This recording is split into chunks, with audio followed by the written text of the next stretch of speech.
Hey everybody, my name is Jesse Collins, and I want to tell you all about my show, the Gentleman's Wrestling Podcast, here on the Voices of Wrestling Podcast Network. On the Gentleman's Wrestling Podcast, we do a thorough analysis on the biggest issues and trends within the pro wrestling industry. We talk a lot about pro wrestling media, we talk a lot about fan culture and wrestling's place within general pop culture, and we talk about the broader influences that are shaping the way we discuss and analyze the pro wrestling industry. We've had some of the brightest minds in the pro wrestling intelligentsia on the show, including WrestleNomics host Brandon Thurston, both Rich Craich and Joe Lanza from the Flagship Wrestling Podcast, Trevor Dame from the Through the Years podcast, and a whole lot more. This isn't a show for hot takes. It's not a show recapping the latest episode of television. This is a show focusing on the biggest topics in pro wrestling and doing a deep dive on the real stories behind the surface level analysis you might find elsewhere. The Gentleman's Wrestling Podcast is available wherever you get your podcasts, and we'd really appreciate it if you gave us a try. Thanks. This podcast is a member of the Voices of Wrestling Podcasting Network. Visit voicesofwrestling.com to hear the rest of our great podcasts, as well as show reviews, columns, opinions, and updates across the world of wrestling.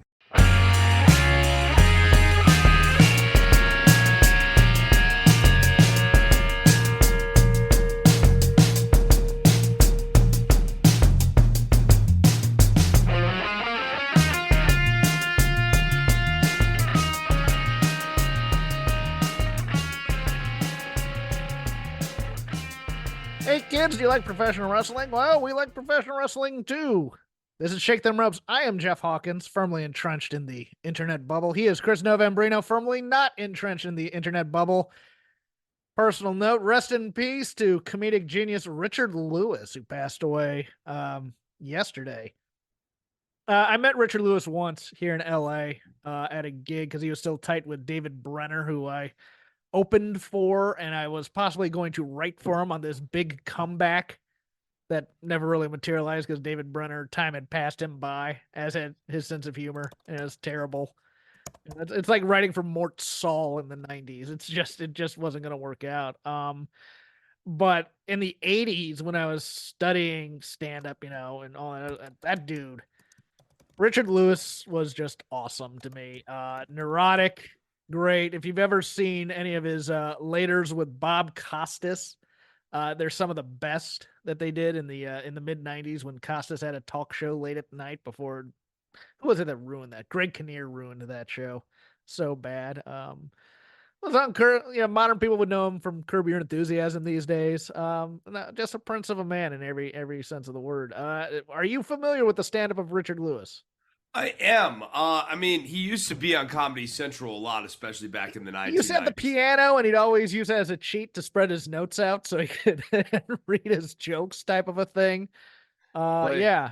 No, I mean, he was a very, he's like kind of like the quintessential steady hand in comedy. The thing to me that was always funny was he was neurotic, but all his comedy was about having sex. It's always like, yeah, I was sleeping with this woman. And he'd always talk with his hands and stuff like that. He'd always be like, and I'm really nervous about being naked because, all this other things. I'm like, dude, you are getting laid more than most comedians. What are you talking about? He always had a good look, Yeah, he had a put together look. Yeah, that mullet. Yeah, and he had the sitcom he did in the 80s called Anything But Love with Jamie Lee Curtis was sneaky good for a couple seasons and then just kind of fell off. But also good in Men in Tights, the Mel Brooks movie, Robin Hood Men in Tights. Robin Hood Men in Tights. Yeah, so that's just your little comedy thing before we go into the wrestling passings this week, of which there were two major ones, for at least for my fandom, and at least one for Chris's, I think. Starting with Ole Anderson, former Alan Rogowski, original member of the Four Horsemen, passed away at the age of 81. Trained by Vern Gagne, part of that kind of trifecta of Gene, Lars, and Ole Anderson, of which Gene Anderson was the only actual Anderson. Everybody else were kayfabe brothers. Most famous for, the tag team with Gene in both the North Carolina / Crockett and Georgia territories, where he also booked both territories simultaneously in the early 80s, especially making North Carolina just the tag team wrestling territory for America, which traveled into the late 80s into the 90s eventually. Also infamous for being the one holdout on Black Saturday when the Briscoes, that being Jack and Jerry, not Mark and Jay, but the old Briscoes, the original Briscoes, and Gary Barnett, yes, sold their shares of Championship Wrestling from Georgia, or no, not Championship Wrestling, Georgia Championship Wrestling (GCW), to Vince McMahon, and Vince McMahon showed up on TBS. Uh, some interesting stories there, especially Vince meeting with Ole, and Ole basically telling Vince "F you and F your wife" when he brought Linda to meet him. Uh, Much like the old school guys, you know, to me, Ole Anderson, quintessential wrestler from that, big, burly, looked like your dad, even if he was only like 29. Um, Always looked like he was about 45. Tough, looked like you didn't want to meet him in a bar, kind of thing. I've watched some shoots of him. I've read a little bit of his book, and much like a lot of promoters that go by the wayside, there's a lot of bitterness there.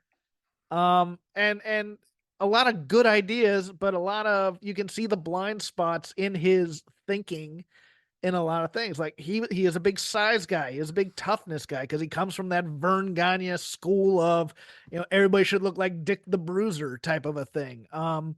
He is a big believer that heels shouldn't leave their feet or bump that much for baby faces, which kind of started to really go the wrong way when he got into the mid 80s and the Rock and Roll Express. There was a bit of a styles clash there at first until they kind of came to a bit of an agreement there. He was a guy that thought, he'll say publicly, if you had to travel from territory to territory, you were worthless because you should stay in one territory and just if you make a lot of money, stay there and continue things. But he was also a guy that, he did Florida and the AWA a couple times, and Georgia and North Carolina. So, I mean, he kind of bounced back and forth, at least on the Eastern Seaboard.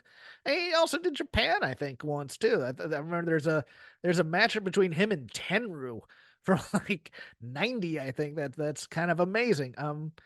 His philosophy on tag team wrestling was, work a leg or work an arm, work a body part over and get a submission if you can, or get the pin, et cetera, et cetera. That culminated in the Crockett era during those times. But I mean, he was also a guy that didn't see any money in both Ricky Steamboat nor Hulk Hogan at the time, which is amazing to think, especially Ricky Steamboat, who in 1982 had one of the biggest tag team feuds in Crockett. This is after Ole stopped booking the Crockett territory with Jay Youngblood versus Don Kernodle and Sergeant Slaughter. Which and of course he sent Hogan away from when he was Sterling Golden from Georgia, basically gave him to, I think, Vern, and then later he went from Vern to Vince, as Hulk Hogan just didn't see any money in him. He was against things like national expansion. He thought once companies went national, it was bad because you could have like 100 companies in smaller areas and make a lot of money versus just one big one where you're never working the road. That was obviously wrong. And he was also one of the guys to scoff at Vince when Vince told him about pay-per-view and what that would be, and having, a million homes paying, $40 for a pay-per-view. He infamously railed against that. If you've ever watched his shoots, he didn't think anybody but him or people like him could work. He liked Arn, kind of liked Ric Flair for a while, but then he said, he just patterns his mouth. He's one of those guys who, when he's in charge, he wants people like him. And it's one of those things where, you kind of see why. I mean, but he was pure, came from the time when it was kayfabe and it was all about money and you didn't want to do too much type of a thing, which also eventually went by the wayside. His promos were fantastic, and some of his angles. If you've never seen The Great Turn of 1980,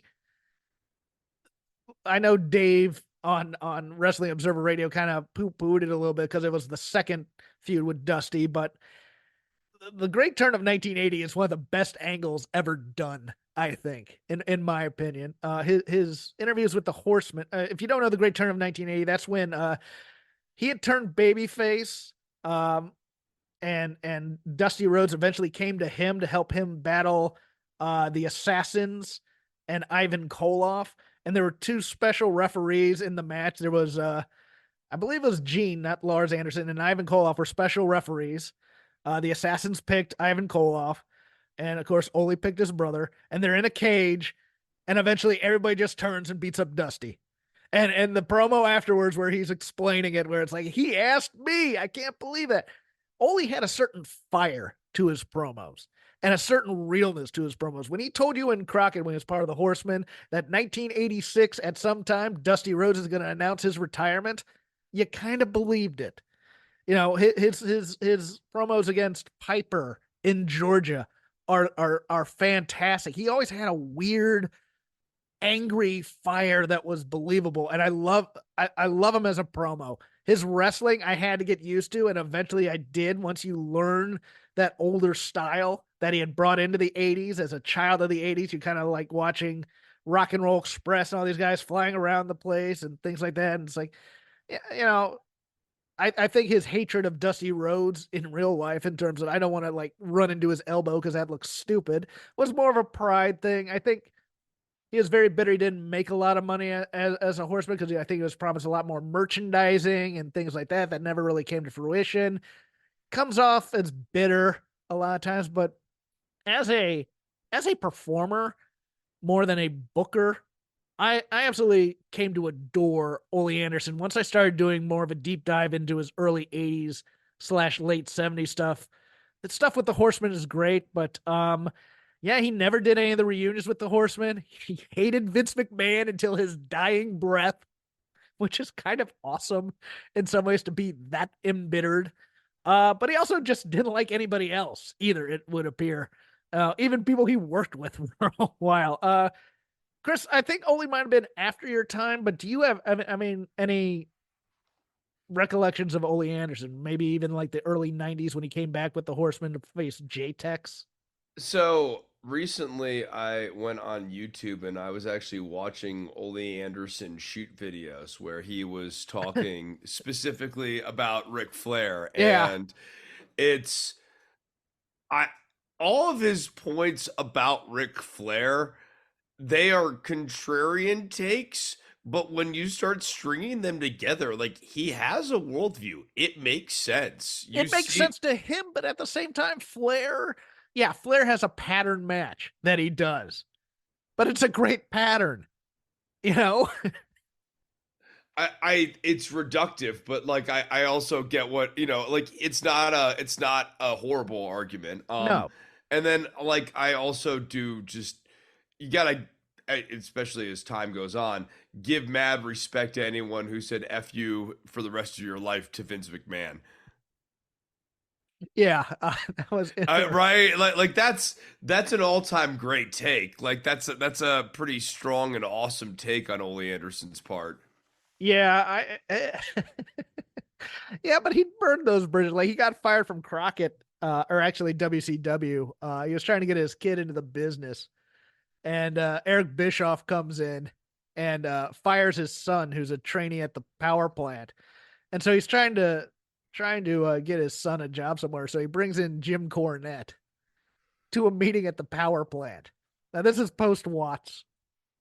And Bischoff catches wind of this, and he and Cornette didn't get along. So he fires Ole right on the spot, too, for bringing Cornette onto WCW territory. So, of course, Ole hates Bischoff with every ounce of his being as well. Yeah,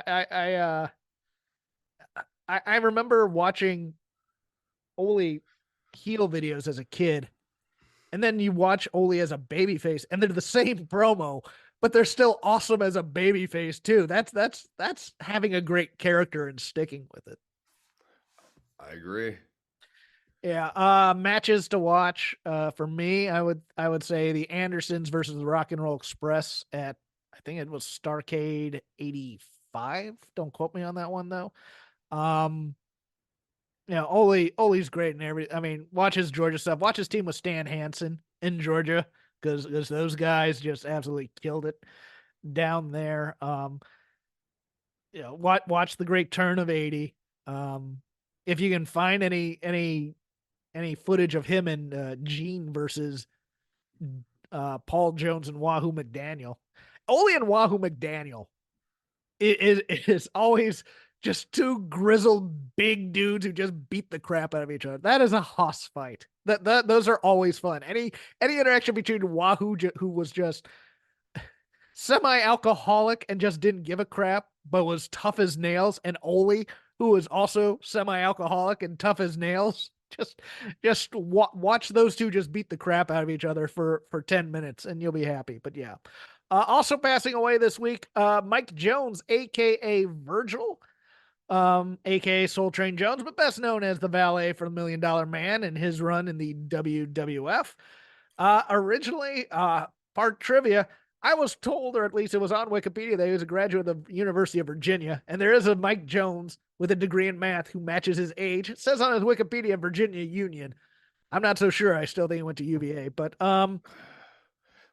there's also questions about the man's age too, yes, right? yeah. Well, yeah. Some said born in 62. Some said 51. I was like, I don't think there's that big of a difference. I would go with the 62. I think that's a good number, but yeah, more or less a running joke the last 20 years of a guy, trying to pull the old, I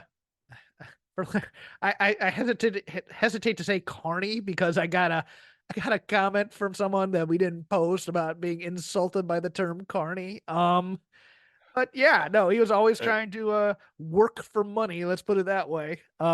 He'd show up to FanFest when he wasn't booked and set up a table with merch. If you ever talk to him, the first thing he'd do is hit you up for money. And if you asked a question, he'd then hit you up for money again and they'd upsell you. He's that kind of a guy. Never much of a wrestler to me.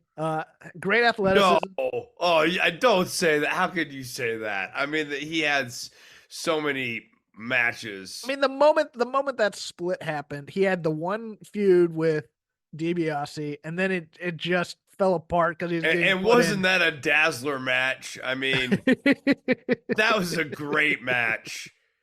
I actually have rewatched that match within the last year, and it stunk. DiBiase, who of all people might be able to carry him to a decent match, was unable to carry him to a decent or interesting match. I liked his presence though as Virgil. I didn't see a lot of Soul Train Jones. Even in as heel research. Virgil, you're saying as heel Virgil for DiBiase. Yes, as a valet who took bumps. Yes, he was fine as that. Yes, he had a nice scowl. He also was completely unsympathetic. Yes. Until it got a little racial, and then that's how they turned him, pretty much. That's how they turned him. But yeah. I mean, when it wasn't that, and DiBiase was just a scoundrel, and of course he would leave Virgil. You never felt bad for Virgil because Virgil always was getting his. May he be having lots of meat sauce in the Olive Garden in the sky. I don't have a lot more to say about him. He's I'll say one other thing. He is a good example of one of these older celebrities getting somebody to manage their social media account for them. Yes. Because he wasn't like Iron Sheik. Yeah, he wasn't doing that. But like Sheik, he figured that out, and that was smart. That was savvy. Was he your favorite part of the West Texas Rednecks? No, Mr. Perfect was in the West Texas Rednecks. Of course he was. That's a correct answer. Although we'd also accept Barry Windham too. In a developing situation that could have quite a negative ripple effect on upcoming events, PWInsider.com learned that the United States work visas for nearly 20 CMLL stars in Mexico are in the process of being canceled by the United States government. Once that happens, it could take months for new visas to go through the approval process and be issued. PWInsider.com is told that 19 luchadors, including Volador Jr., Hechicero, and Mascara Dorada, who have all appeared on AEW programming as late, as well as Blue Panther and others, are expected to be impacted and unable to perform in the United States. Well, Jeff, why are you reading that story? Well, because the AEW connection, it was rumored that Forbidden Door this year was going to be with CMLL. So that could be a bit of a problem. Chris, any thoughts? Uh,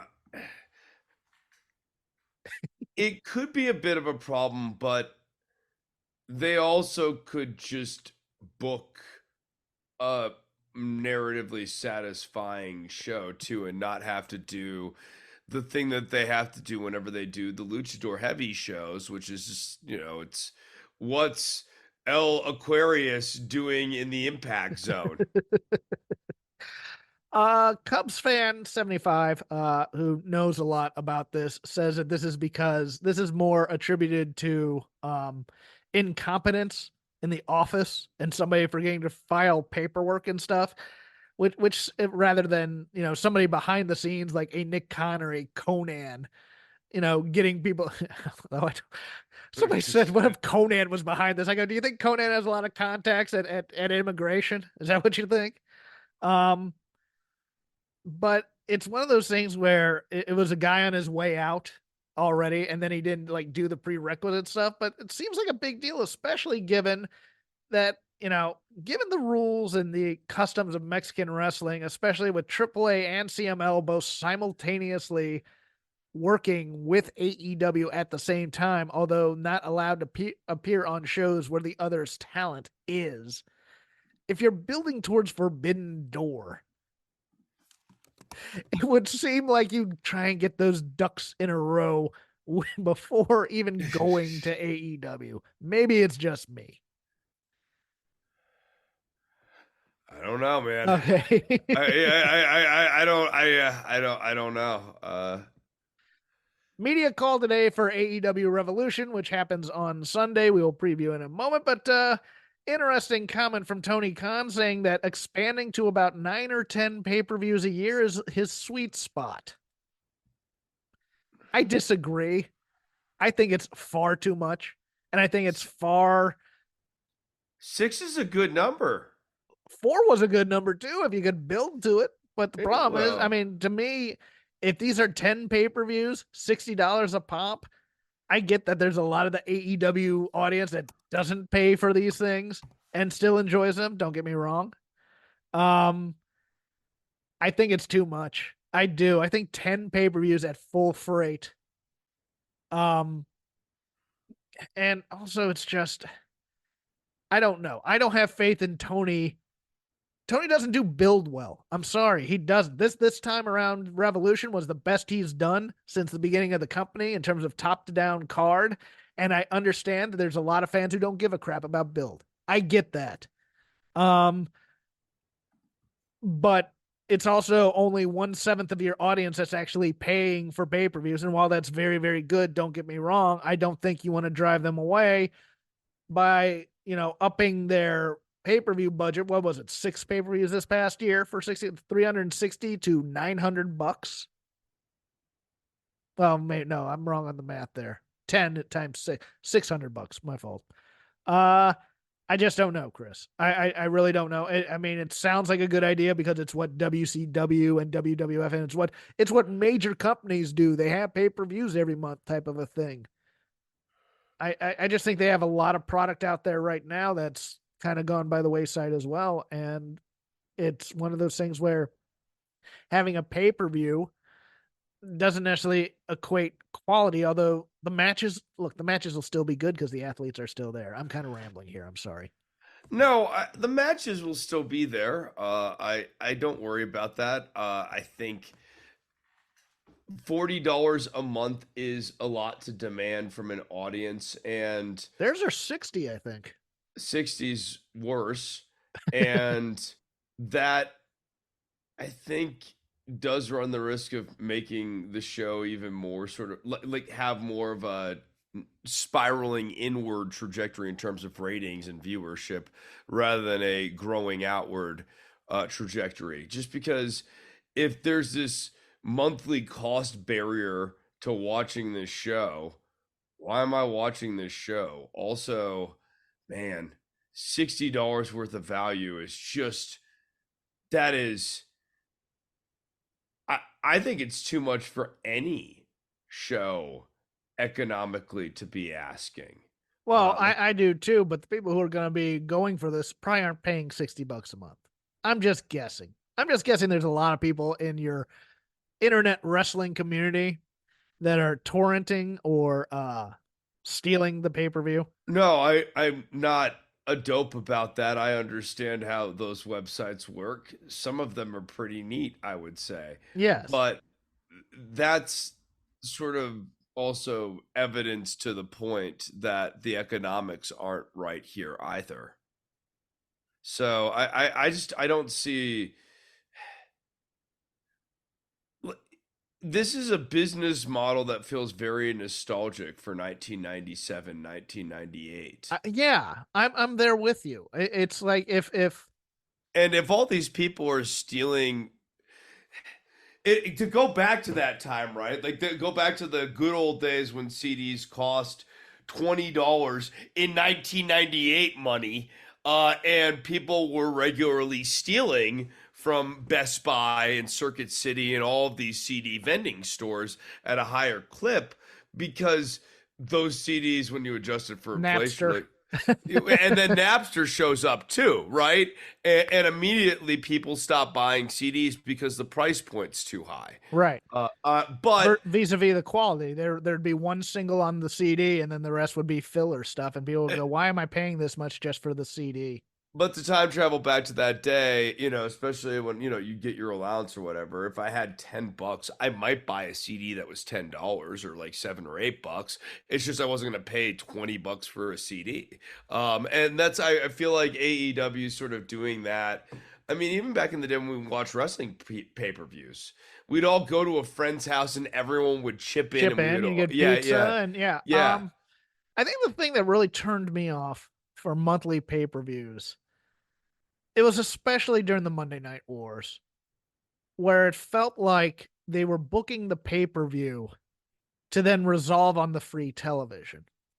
And it just felt like it wasn't worth watching the pay-per-views when I was going to get the resolution of the angle on Monday Night Raw or Monday Nitro the next night.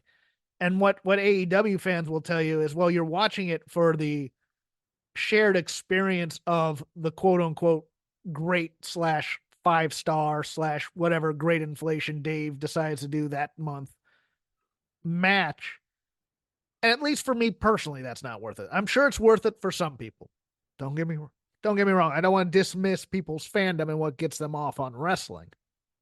It's just one of those things that for me, it's a bit much if it's like, okay, I'm going to have another Bryan Danielson match here and on Collision, and this month he's gonna, they're not events anymore if you're having this much wrestling on free television and then just kind of doing a pay-per-view type of a thing. Like what if I have 6 Blackpool Combat Club matches in 3 weeks and then they're fighting again on the pay-per-view? I don't find that special. No, I think that's reasonable. I also just am having a hard time getting into. I was thinking about Danielson and how he used to be a much hotter sort of commodity going into these shows. I think we'll get into that. I think they may actually solve that problem, but I have my doubts. Okay. On this pay-per-view, we'll see. The theme of the pay-per-view for me is that Tony has to look at a couple guys and go, "I'm going to tell you to do the opposite of what you want to do." And hopefully talent will relent, but we will see. Ending the news, as seen on Tuesday, Sean Spears, not Ty Dillinger, was the man behind the promos of 3 faces, et cetera, et cetera. I was sure that was going to be a revamp of the Asian contingency with the dragon lady and her friends with the makeup and stuff like that. But nope, it was Sean Spears back with the chairman gimmick of all things in NXT. Kind of hope Tully Blanchard shows up, but not on his trunks. But we'll see. Any thoughts? I think this is a lot of people going, this is a Cody call. I don't know about that. I know Sean Spears is big into training. He and Tyler Breeze have a school in Florida, and he was kind of a player coach in NXT before he left for AEW. Yeah, my sort of thought is that he's like a player coach here in NXT. I mean, I wouldn't be surprised if he loses this debut match to Ridge Holland. Like, I don't see him as a major player or as like any sort of serious title contender. I just see him as like part of the mid card and part of the training core of NXT. And I think for that purpose, he's good. I think they always have the option by debuting him as Sean Spears. They always have the option to bring back the Perfect 10, which is no, you laugh, but they were chanting 10 during this chair thing. People love that Perfect 10 gimmick. They really did. They loved but I thought it expired when they finally did the payoff on the Royal Rumble. When he was a number 10 in the Royal Rumble. That's it. That's the pinnacle of your career right there. That's all you can do with that gimmick. Really. I thought. Well, yeah, I mean, yeah, I guess theoretically, he could, win a championship, and this is a fruition of him viewing himself as a perfect 10 even when other people didn't. That sort of thing. It's like it's an empowerment story, Jeff.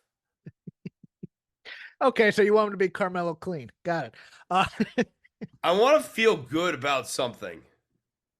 Oh, we'll feel good that the news segment is over. We'll go into the lazy river of wrestling criticism. Whatever we watched, whatever we saw, either current or former, and including previews and reviews of pay-per-views or premium live events, depending on how you do it. That's where we do it here. I suspect we'll have a lot to talk about Sting in this, but starting with, as usual, ice cold takes on events that happened previously. Elimination Chamber Perth last Saturday. Perfectly cromulent show, but absolutely no surprises.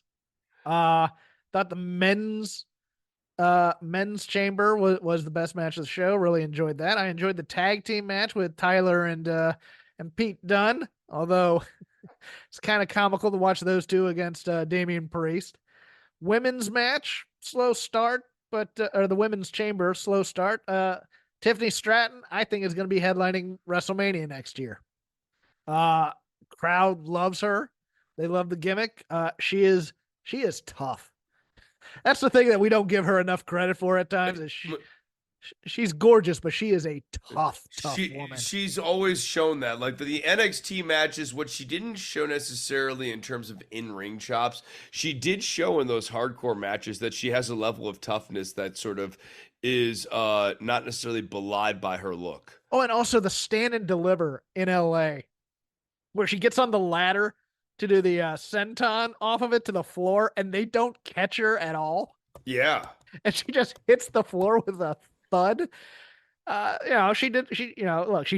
Her first Elimination Chamber, she's going up to the pod, she's diving off people, onto people. I mean, there's a certain level of confidence there that you gotta admire. And then I actually thought Becky versus Nia, or Rhea versus Nia,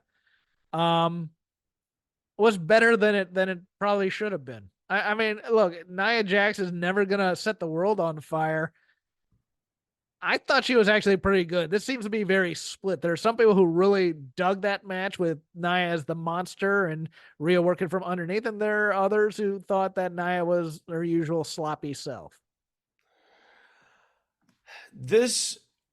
I knew this going in, and it was, I tried to basically look past my bias. This had the problem of being a very, very predictable show that I knew was going to be well worked, but it's sometimes part of the joy of watching wrestling, especially if you're going to watch it live or even somewhat live. Like, when I don't watch it live, I'm watching it shortly thereafter, not having seen any spoilers or anything.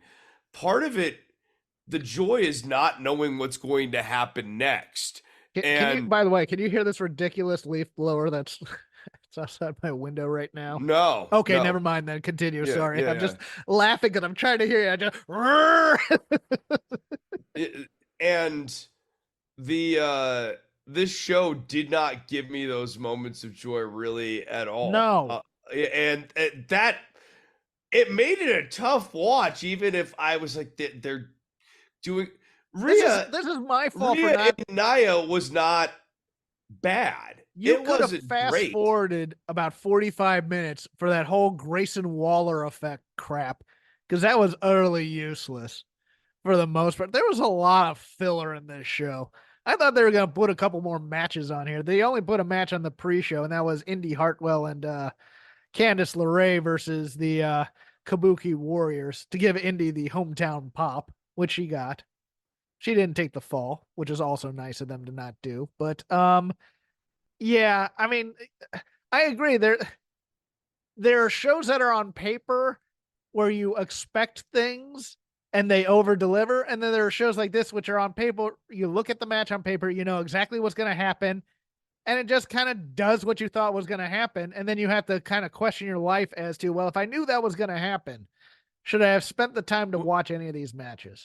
Yes, right. If everything on that show occurs as I think it's going to occur, what was the point of me watching that? And I get that that's not necessarily a problem for everyone, but it's a problem for me. Yeah. I'm not gonna lie.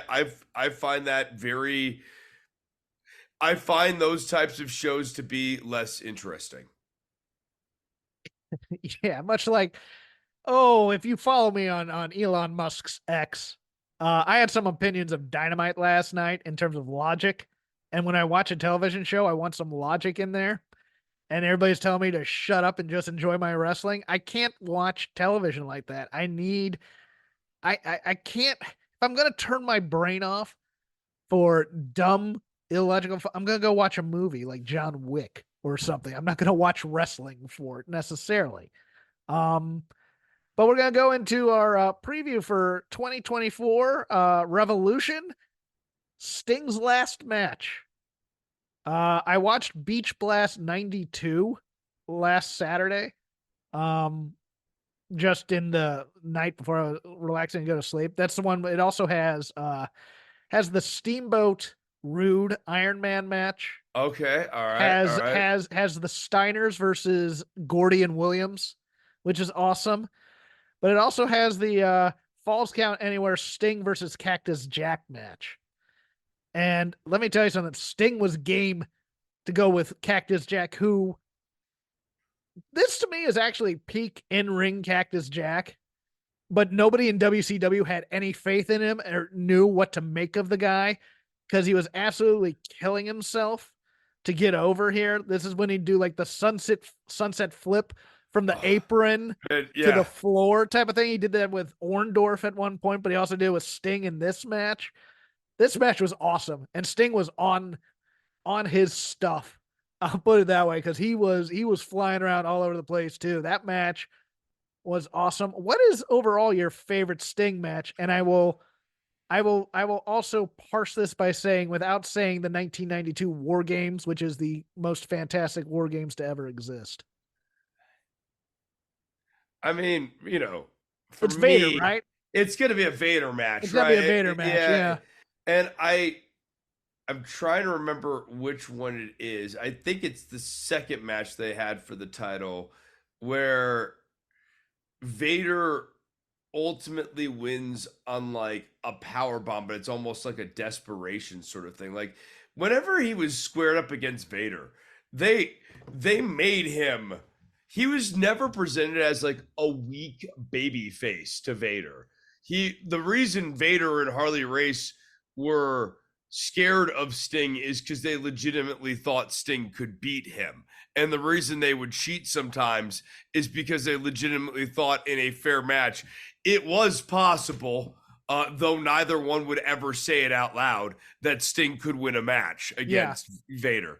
And I thought that Sting's dynamic against Vader was really good as the babyface. Like he made Vader really good. He was the perfect foil for him. I don't think I would have enjoyed Vader's career as much without Sting. I think you're right on that. I love Vader, but my favorite opponent for him is still Muta. I love the New Japan WCW Super Show in '91 match. They did certain things in JCP/WCW solo, usually for like the secondary title. I really any combination of that Sting Flair versus Muda and then Dick Slater basically doing Terry Funk cosplay is pretty fantastic. I love Sting working from underneath against the big giant like Vader, but the fluidness of Muda matches when Sting was at his athletic peak and Muda was at his athletic peak, I enjoy those a little bit more, just by a hair. But but Vader's my number two in terms of his opponents. And then Flair would be number three. But Muda and Flair were always magic to me when they got together. Yeah, no, Muda's a really interesting foil for him as well. And Sting had some good matches against Rude as well.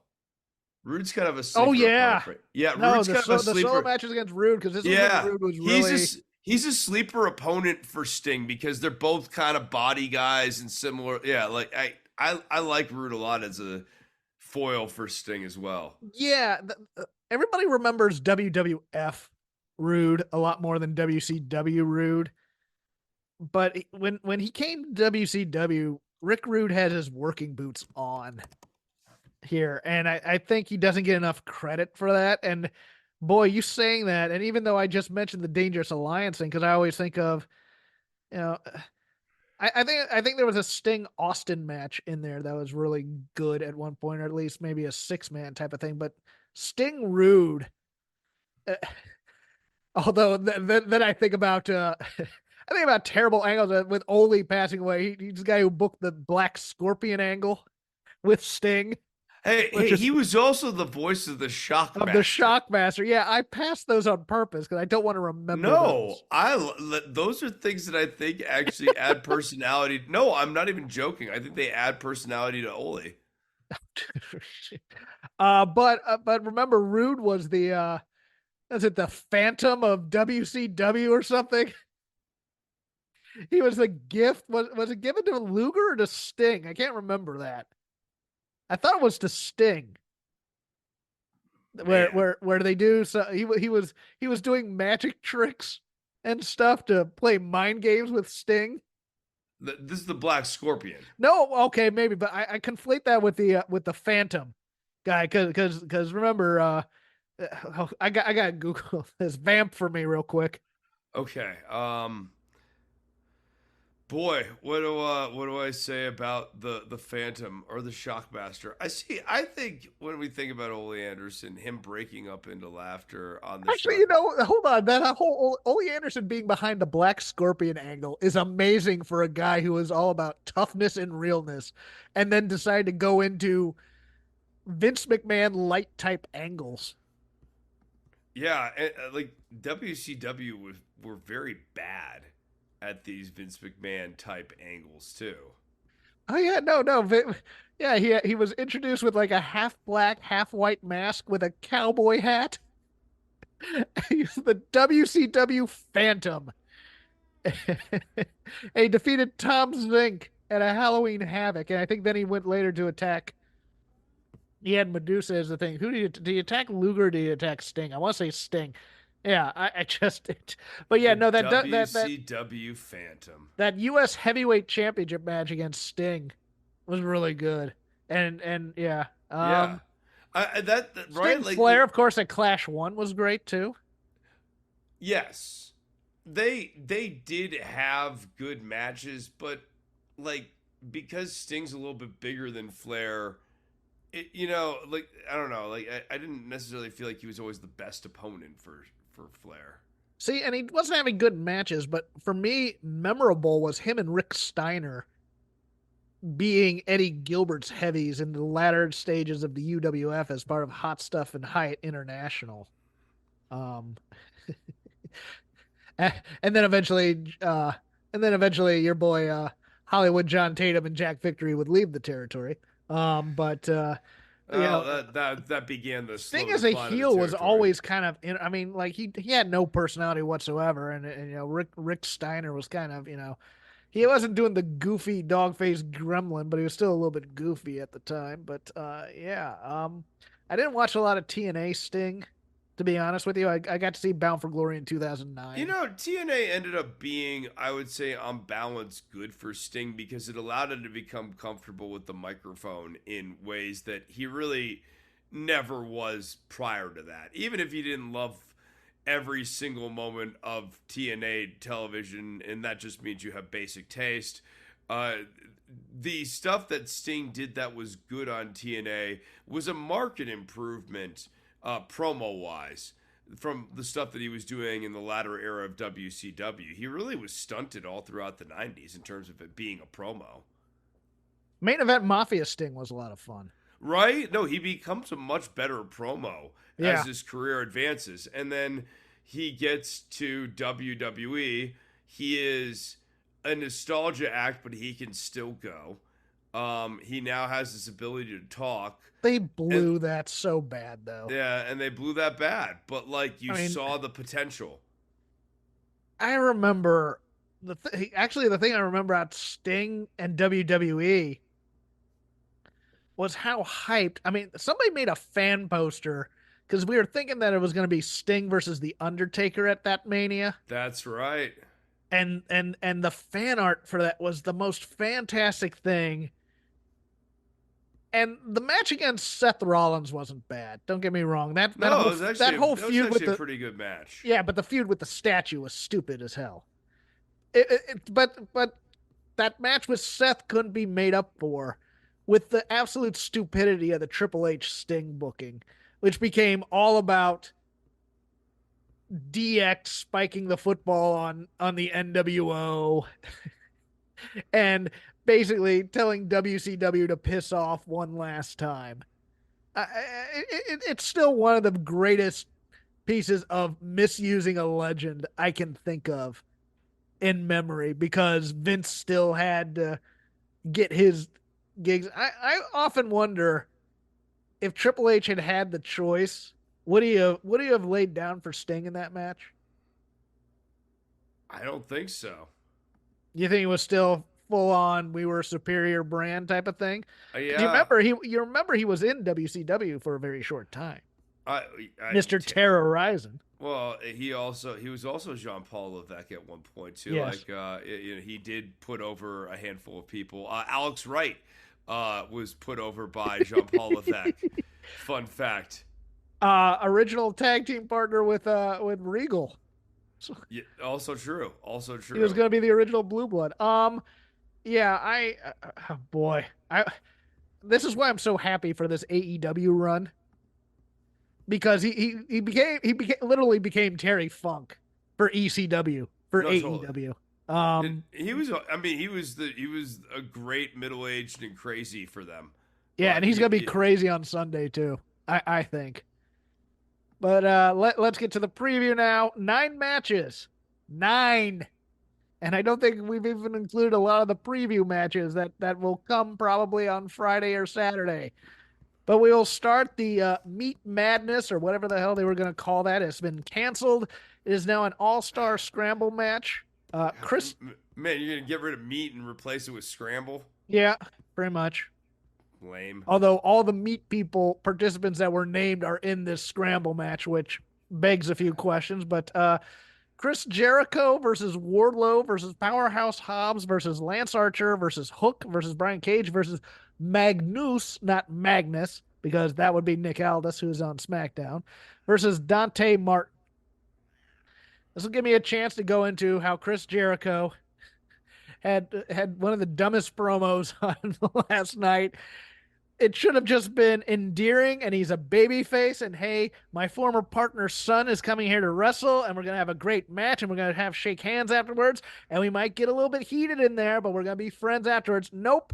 Instead, hey, Atlantis used to be my tag partner, and now I'm gonna meet his son with violence, and oh, we're both gonna cheat in this match in some way, and the ending to that match, I loved that airplane spin move that Atlantis Jr. or whatever he's going by, maybe it's just Atlantis, was doing.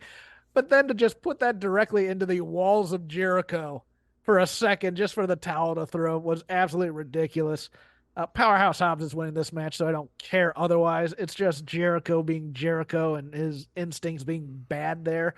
Any thoughts on the scramble or Chris Jericho here? Jericho just continues to do whatever the hell he's going to do from week to week. It feels like every 3 to 4 weeks, his mood changes on what type of story he wants to tell and how he wants to be booked, and we just do it. I think that's AEW about 50% of it. Between, say, Danielson, Adam Copeland, Chris Jericho, Moxley in a way, maybe FTR. It's deferring to these guys and saying, "What do you want to do this week?" I just it's one of those things where It's what do you want to do this week every week? yeah. I just it's interesting to me. Tag team match FTR, Dax Harwood and Cash Wheeler taking on the Blackpool Combat Club of John Moxley and Claudio Castagnoli. I did watch Collision this past week. I loved that promo by Moxley and Castagnoli talking about how Harwood and Wheeler just kind of like watch old wrestling, but they're not really like old wrestlers or something to that effect. It was a nice little promo. I have FTR winning this. Who do you have? Who are the teams again? Harwood and Wheeler versus Moxley and Castagnoli. I don't know. They could be repushing Blackpool. My I'm thing gonna is especially okay. watch. Yeah, I'm gonna say Blackpool actually. Really in North Carolina, you're gonna beat FTR, huh? I mean, That doesn't persuade you at all. I guess given how Tony likes to book, no, then FTR. But like, would I beat FTR in North Carolina? Yeah, I'm not really that worried about Cash Wheeler's feelings at this point. Oh, actually, you know what? That's correct. I mean, if this were Vince, he'd be punishing Cash and making him take the fall in North Carolina. I mean, couldn't happen to a nicer guy. Wow. Who are you typing to? I'm not. I'm looking up the card. I'm trying to like just get it. Oh, I have the card in front of me. I'll just tell you it. Okay. We're good. Okay. Christian Cage with Killswitch Mother Wayne and the Prodigy Nick Wayne against Daniel Garcia in a singles match for the AEW TNT Championship. I'll let you go on this one. I do not think Daniel Garcia wins here. I think Christian Cage, with a bunch of gimmicks, finds a way to overcome Daniel Garcia. I think Adam Copeland comes out during this match. Copeland also lives in Asheville, North Carolina now. I think he, quote unquote, accidentally spears Daniel Garcia. And I think this eventually, because I think Double or Nothing, I think the match is going to be FTR versus Christian Cage and Adam Copeland. So I think we're going to just start that heel turn here at Revolution. That's what I'm thinking. I'm looking ahead a little bit. But yeah. You think Edge is going to flip and join Christian again? Eventually, yeah. Yeah. But look, Daniel Garcia did the promo of his life last week. He's gonna look good here. I just think he's gonna get. Well, there's gonna be a lot. There's gonna be a lot of stuff going on here. He's gonna look good, like he's gonna overcome Killswitch, and he's gonna look good, like he's gonna overcome Nick Wayne, and he's gonna appear to have Christian Cage on the ropes. But there'll be like a ref bump, and then Adam Copeland will spear him. There's gonna be a lot of overbooking in a lot of these matches. Look at how many people are in the entourage for Christian Cage. Yes. It's Christian Cage with Killswitch, Mother Wayne, and Nick Wayne. Yes. That's a lot of extra people. Also Overbook Central. You can just put this alarm in here to me after a very good match, I think. Will Ospreay versus Konosuke Takeshita in a battle for Don Callis' love. Will Ospreay making his official debut in AEW last night, cutting a babyface promo and then saying, "Hey, I beat 3 of your favorite babyfaces, and I'm a member of the Callis family." It was inexplicable to me. They should have just done the babyface turn here to go into the match. Who do you have winning this? Ospreay wins, and then afterwards, during the hug it out section, that's when the Callis family all jumps Ospreay and says that he's not Callis family material. I think Callis tries to screw Ospreay, and he comes up and he overcomes it. That's what I think. I think Callis tries to cheat on behalf of Takeshita, and then Ospreay somehow wins, and then Callis pretends he wants to hug it out, and then they beat him down. But I'm with you for the most part. Yeah, maybe it's not that he cheats on it. He clearly picks a side. Like he's not like he doesn't actively cheat against Osprey, but like he knocks Takeshita's foot off the rope enough to make it clear that he's chosen a favorite. Yeah. Eddie Kingston versus Bryan Danielson in a singles match for the Continental Crown Championship. If Danielson loses, he has to shake Eddie Kingston's hand. Bryan Danielson on Collision this past Saturday had the greatest deconstruction of an Eddie Kingston promo that has ever existed. He basically says, "Oh yeah, Eddie, you don't even take it seriously. You just go, oh look, there's the boom mic, there's the light. I'm out of here. I don't want to do this." Instead of cutting your promo. I absolutely howled at this, Chris. It was fantastic. Yeah, I mean, there are things that this iteration of Bryan Danielson does well. There are things he doesn't do well because they can't decide whether or not he's going to be a babyface or a heel, and he's Right. a babyface for most of the match, and then he ends the match as a heel like he did on last night. I find it. I don't know what to do with this Bryan Danielson. I don't either. I really Eddie don't. Kingston's gonna win this match, but I don't know what to do with this Bryan Danielson. I think Tony should look at Bryan Danielson and say, "You're going to win this match." This is one of those ones where I think Bryan Danielson needs a title to help the company. I think so too. I like Eddie Kingston right up until the bell rings. Usually, I do. I think he's a great presence. I would much rather, again, I'd much rather see him be a brawler than a all Japan fanboy type of a thing. But I get that that's his gimmick in this company. But I think for the good of the company, Bryan Danielson should be a champion in it so that he can cut promos and make belts mean things. Not that Eddie Kingston can't, but Bryan Danielson is too big of a personality, and I know he's on his last run. Make as much money as you can by making him the biggest star in your company. That's my opinion. Yeah, I keep going back to that. The idea that this guy isn't a feel-good nostalgia act in the perennial title picture, but rather this like weird tweener who like yells at you and then wrestles as a baby face and then like tells you that you suck on the microphone and like why do this with this guy? Like Yeah. why, I don't get it. Oh, by the way, circling back to the scramble match, Wardlow's winning that, not Hobbs. What was I thinking? Sorry. Yeah. Wardlow would be the pick. Yeah, I'm like looking at this. It's not gonna be Jericho. It's not gonna be Lance Archer. It's not gonna be Hook, although that'd be a fun one. It's not gonna be Cage or Magnus. Or Dante Martin. Or Dante Martin. So like then it's gotta be Wardlow. Yeah. AEW Women's World Championship, Tony Storm with Mariah May and Luther versus Deonna Purrazzo. I hope it's a good match. Ain't no way in hell Deanna's winning it. No, I hope it's a good match because that's the only thing that would have made this program worth it. Yes. This has been a very stupid program with a dumb story. Deonna Purrazzo has not looked good on the microphone in the commentary booth, and even frankly, she's looked fine in terms of execution in the ring. But has this really done anything to add intrigue to see more Deonna Purrazzo matches? No. This has been a lousy debut. Again, this has been bad marketing because she's doing a heel gimmick while being the baby face here. And Tony Storm is doing a weird baby face gimmick while being the heel here. Like, she's not Damian Sandow. She's more like Simon Gotch. That's actually not bad.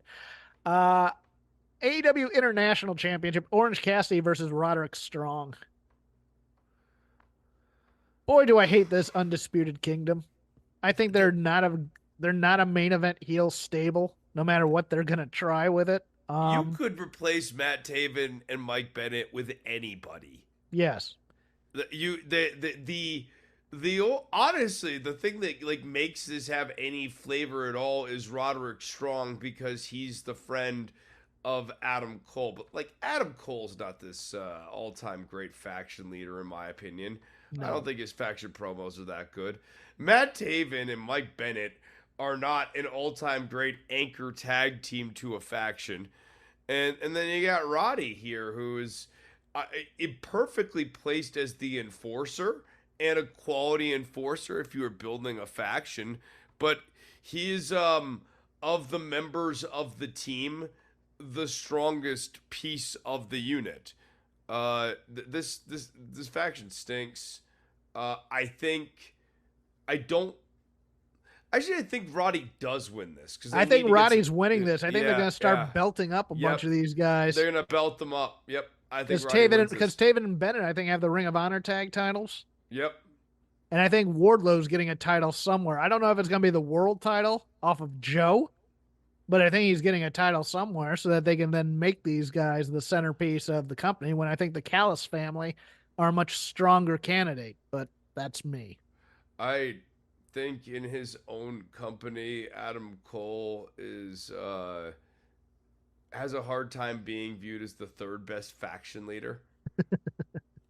But you've got Callis, you've got Christian, you have who else do we have in terms of faction leaders right now?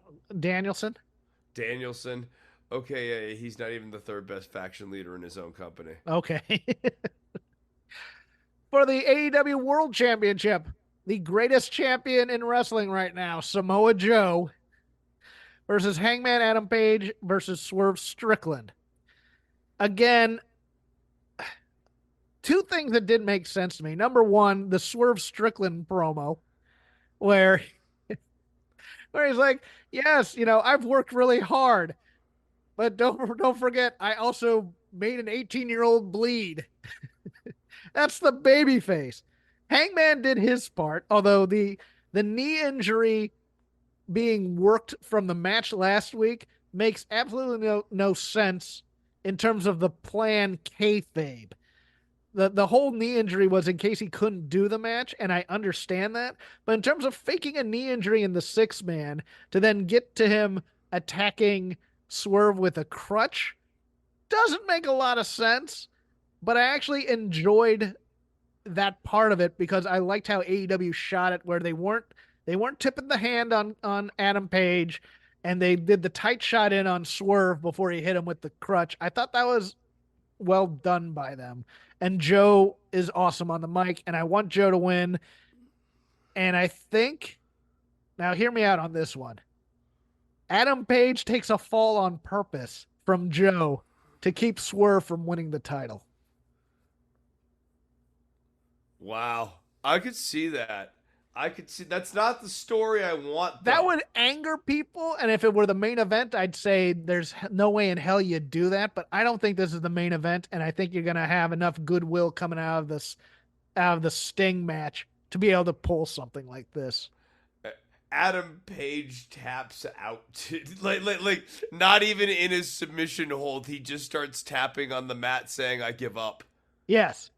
Like that would be that would be an all-time heel finish in a triple threat, where you see the other guy getting pinned and you look at the ref and you go, "I give up."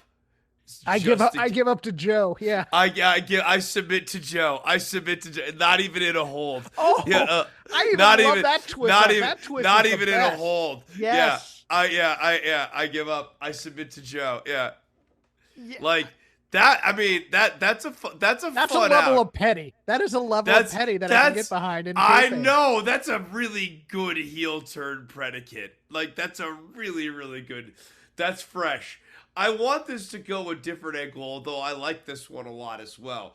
The angle I want this to be essentially a morality play of Adam Page, like, you are now trying to take shortcuts to win the title, and Swerve Strickland, you're trying to say you're a good man now, but you took a whole bunch of shortcuts to get to this point where you could start saying you're a good man. And like the Eddie Gilbert redemption story when he was teaming with Simmons. Yeah. Essentially, neither one of them are worthy of the championship, and Joe's the hand of fate. Joe is so awesome. There's two different ways you could go with this, and they're both equally good. Yeah, I think so. I just don't see them belting Swerve in a 3-way just yet. I think he's going to get it 1-on-1 so he can have his moment. I'll tell you what, though, if they give the Adam Page, he screams, "I quit" at the ref, And that's how he like loses, or that's how he costs. I will Swerve give a the- standing ovation to this Yeah. match in my condo. Yeah. He screams, "I quit" to Joe. Yeah. And then in the main event, Sting and Darby Allin with Ric Flair, question mark, versus the Young Bucks of Matthew and Nicholas Jackson. Far be it for me to say this, but two things that I got in trouble for on the X. Number one, I just thought they should have created some new memory of Sting for this build, as opposed to going back to the last Nitro with the bats in the room, and then this highly convoluted and illogical plan to jump the Bucks using first Darby doing 1-on-2, and then Ric Flair doing the slowest. You can't even call it a run in. It was a shuffle in from him to turn on the Bucks, and then Sting to drop from the rafters, just to get the visual of Sting dropping from the rafters, and Tony literally saying, "This is a moment." It was member berries spectacular. This is a moment's actually a WWE-ism. Like It there are is. just there's And that's what I was saying. That's a literal turn of phrase that they used, because I remember one time Michael Cole doing a call at the end of a pay-per-view where he just screams, "This is a moment," and like if you think about it, literally everything's a moment. Very true. But yeah, and look, I want Sting to have a nice full portfolio, as opposed to what WWE does with their legends. They can never get out of being their legend. It's always those moments only. They never evolve or anything. That's all I was saying, and I just had people jumping down my throat. You hate our whatever. I don't care. Chris, the big question here. Sting is an old school guy. Is he looking up at the lights at the end of the night to the Bucks, or is Sting going to get the undefeated streak and retire as the only undefeated wrestler in AEW history, to the fanfare of most? I also wanted to put in something. Oh, I forgot what it was. Damn it. I forgot what I was going to say. There's a point I wanted to make from that thing before, and I can't remember it right now. And if it comes to me, I'm just going to blurt it out. But go ahead, Chris. I think Sting's winning. I think Sting and Darby win.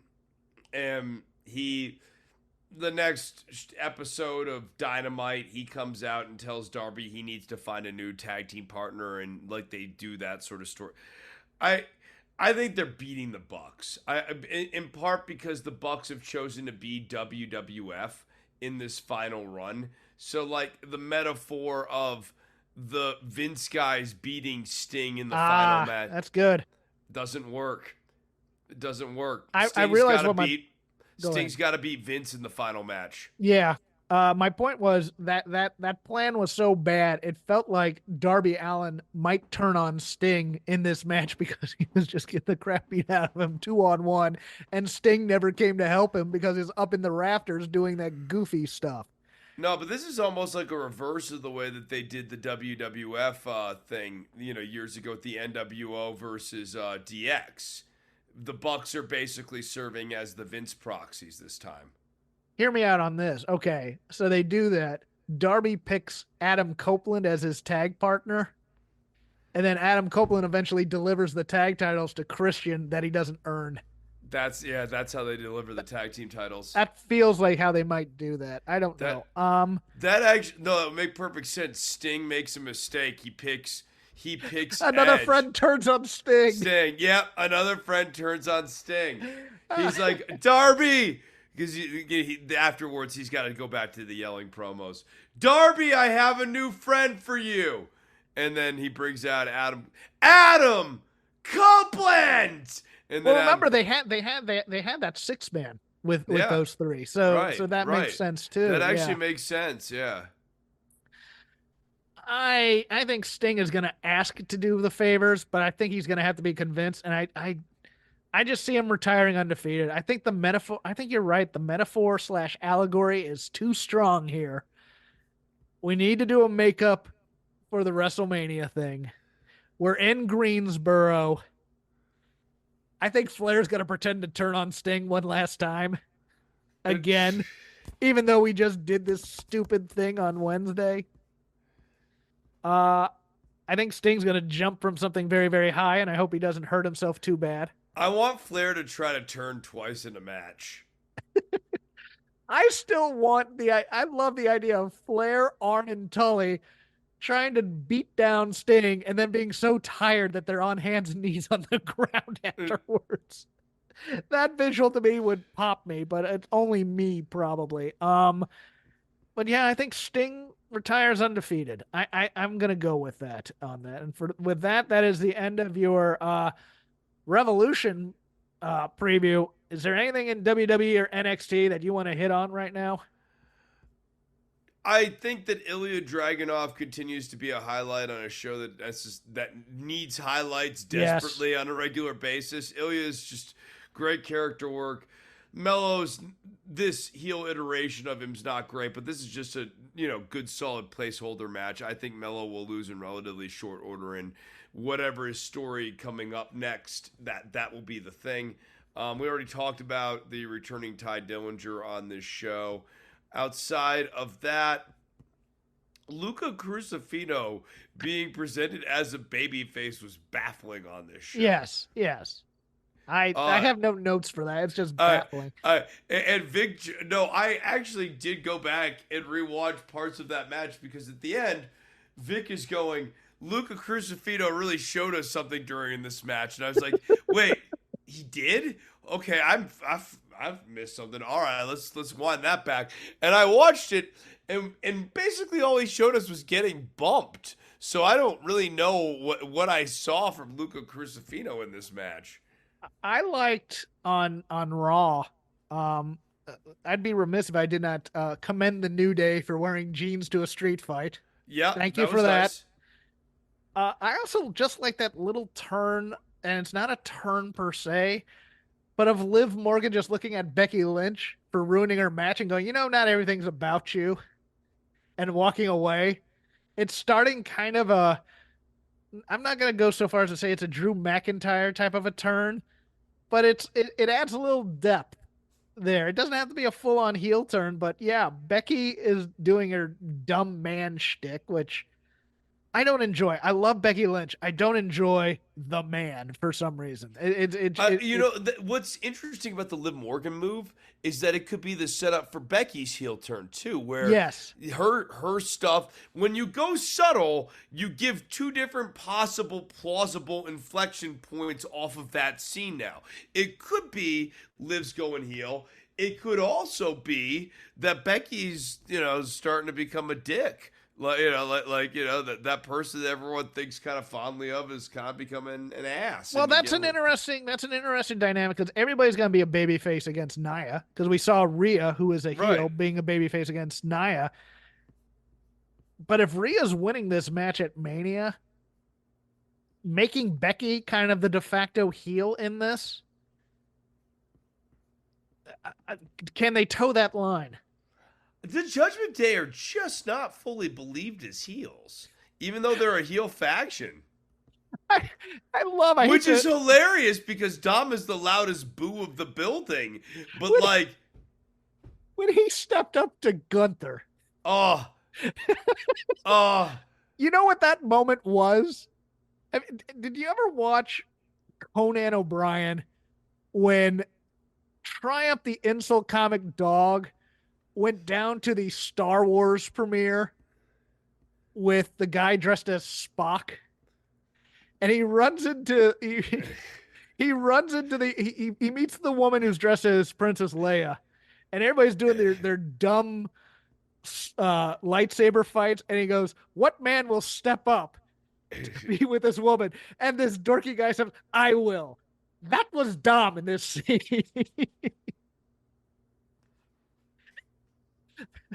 It was the biggest loser we could get to step to Gunther. Oh, that was so.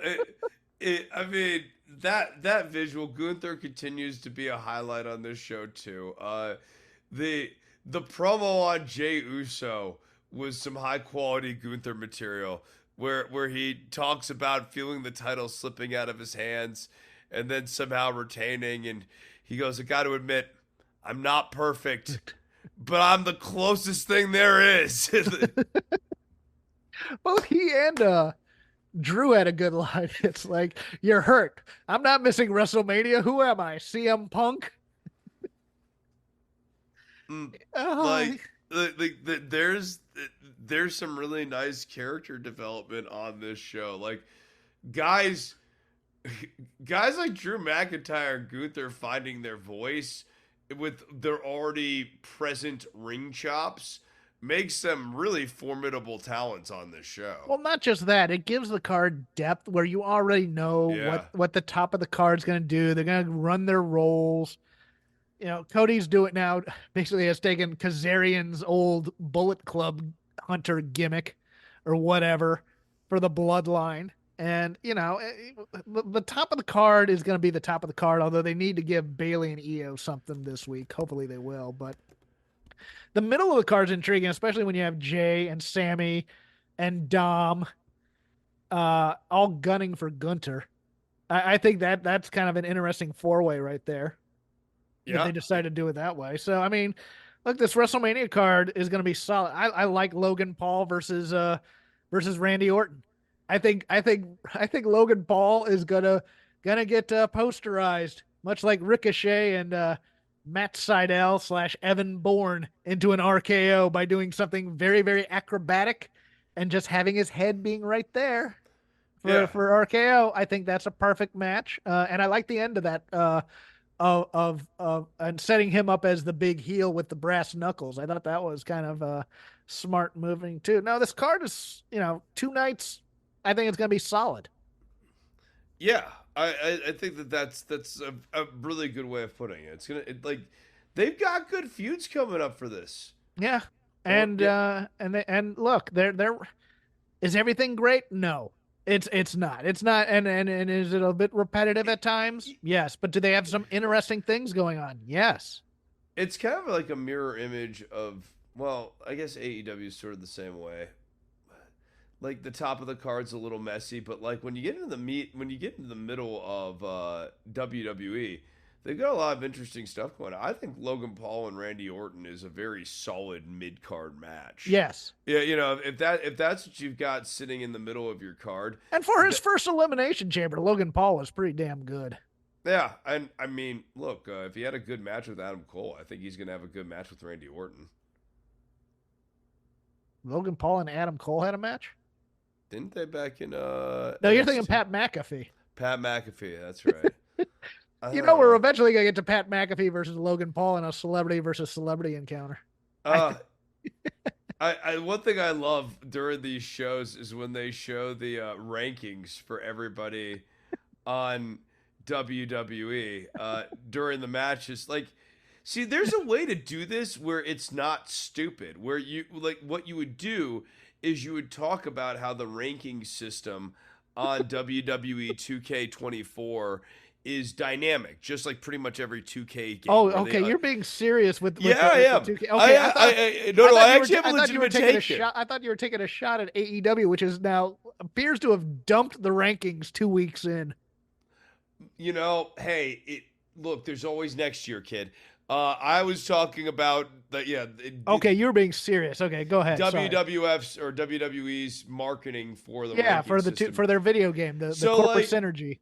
Yeah, like I don't think it's a bad idea in the sense that you could roll out weekly updates to the rankings, like because they do that already on other 2K Madden, games. They do that on Madden. Yeah, they do that on Madden. They do it on NBA 2K. Like the other 2K franchises have this, and they've had this for like well over a decade. Like back when I was in college, I used to get like the updated rosters for like when Charlotte still had the Bobcats. So it's a minute ago. But like they rolled out Tyson Chandler getting traded to the Charlotte Bobcats, like to put a moment in time here. So like I WWE could do that, and then it sort of would make any of these matches sort of have some bearing on your rankings. You at least, advertise it and go, well, if they lose, they will update this and this might have an impact on what their rankings are in the game. Whether it does or it doesn't, it's at least just a way of pushing the product a little bit more cleanly. Anything else? No. Okay, No, I'm out too. No. Yeah, I'm out. Enjoy your wrestling this weekend, kids. I am going to enjoy that Greensboro card. It's going to be sad to see Sting leave. Sting is possibly the last remnant of the, man, I can't wait to get cable so I can watch other companies and see more wrestling. Because I remember hearing when, oh, yeah, Home Team Sports plays this company called UWF. They have a lot of different wrestlers on there. I was like, can't wait to see that. Part of my childhood / teen years gone. I hope he kills it. I really do. I'm happy for him. He's had a great career, and he's made a lot of money. You can follow me on X at CrapGame13. You can just follow the show at Shake Them Ropes, all one word. You can follow Chris on Instagram only at Dr_Nove. That's DOCTOR_Nove. We are part of the Voices of Wrestling podcasting network.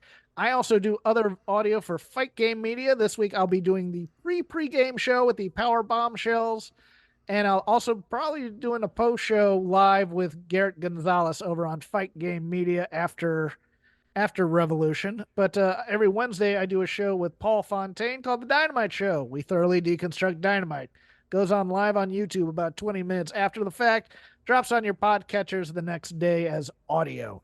Chris has other interests that he's interested in. He'll tell you about them now. Yeah, if you want guitar lessons, you can always hit me up on the Instagram. As Jeff mentioned, it's DOCTOR_NOV. You can also keep up with stories from my life as they go along here. Other than that, I just want to say thank you, Stinger. That's good. Music. It's not just part of our daily lives, it's part of our wrestling fandom as well, and it has been for decades. That's where this show comes in. Music of the Mat, the podcast devoted exclusively to the music of pro wrestling, hosted by Andrew Rich. Hey, that's me. Each episode delivers a different topic with a variety of great guests, fun conversations, musical analysis, and of course, a heartfelt pun or two. New episodes drop every other Tuesday on Apple Podcasts, Google Podcasts, Spotify, or your podcast app of choice. Check out Music of the Mat only on the Voices of Wrestling Podcast Network.